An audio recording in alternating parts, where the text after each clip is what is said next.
자, 이번 시간부터는 제2장 생명보험의 이해 파트를 같이 학습해 보도록 하겠습니다.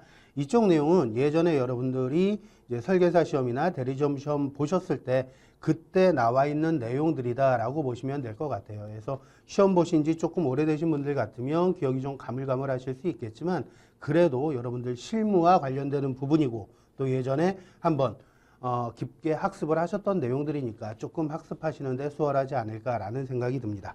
자, 이제 내용 하나하나 같이 살펴보도록 하겠습니다. 먼저 나오는 부분이 생명보험 상품의 구성 파트예요. 그래서 내용 보시면 생명보험이 운영되는 기본 원리입니다. 많이 들어보셨을 거예요. 그래서 우리 교재에 두 가지 원칙이 소개되고 있습니다. 첫 번째는 대수의 법칙, 두 번째는 수지상등의 원칙, 이렇게 두 가지로 구분해서 설명해 주고 있는데 예전에 여러분들이 시험 보실 때는 몇 가지 원칙이 더 있었을 거예요. 하지만 우리 교재에는 두 가지만 수록되어 있기 때문에 이 내용만 학습해 주시면 될 것 같아요. 자, 첫 번째 나오는 대수의 법칙이라는 것은 숫자가 많아야 된다라는 의미죠.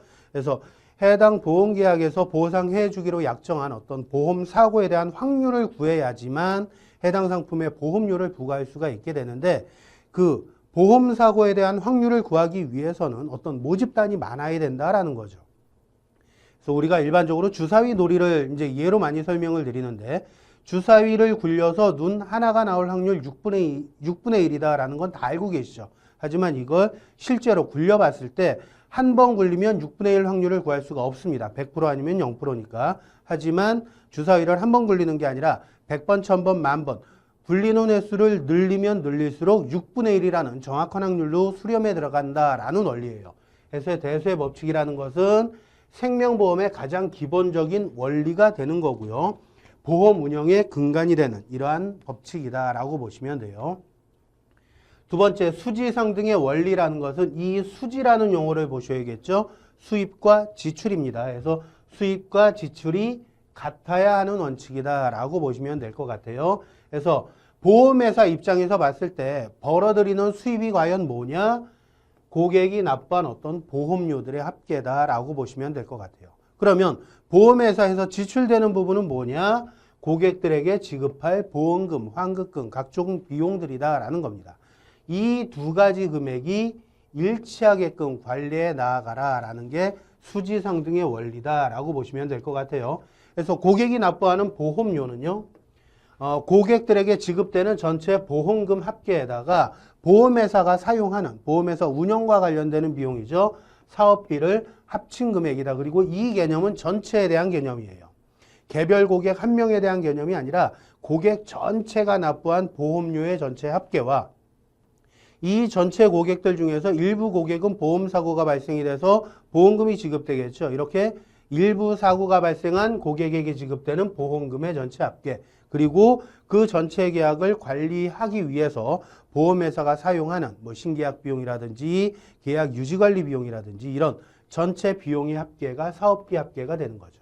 그래서 이 금액의 합계와 보험료 전체 합계를 일치시키는 원리가 수지상등의 원칙이다라고 보시면 되겠고요. 이건 전체 개념이기 때문에 전체 계약자 측면이다. 개별 계약자 측면이 아니라는 겁니다. 이 정도 보시면 되겠고요.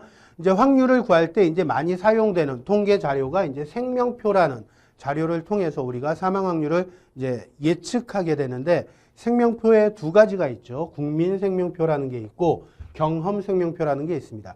국민생명표는 우리나라 전 국민의 어떤 사망 통계 자료다라고 보시면 돼요. 전체 국민을 대상으로 한 통계 자료다라고 보시면 되겠고 경험생명표라는 것은 전체 국민이 아니라 해당 보험회사에 가입하고 있는 고객들, 즉 가입자에 대한 통계 자료다라고 보시면 됩니다. 그러다 보니까 일반적으로 수명 데이터를 보게 되면 국민생명표에 나와 있는 수명 데이터보다는 경험생명표에 나와 있는 어떤 평균 수명 데이터가 더 오래 사는 걸로 나오게 됩니다. 왜냐? 이거는 보험회사의 자료이기 때문에 보험회사는 계약을 무조건 다 받아주는 게 아니죠. 일정 정도 위험을 걸러낸다라는 겁니다. 계약 심사 과정을 통해서 사망할 확률이 높은 고객들은 보험계약 인수해서 배제를 시키죠.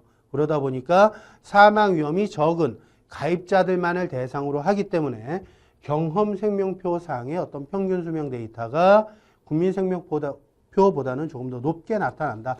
이렇게 여러분들이 이해를 하고 계시면 될 것 같습니다.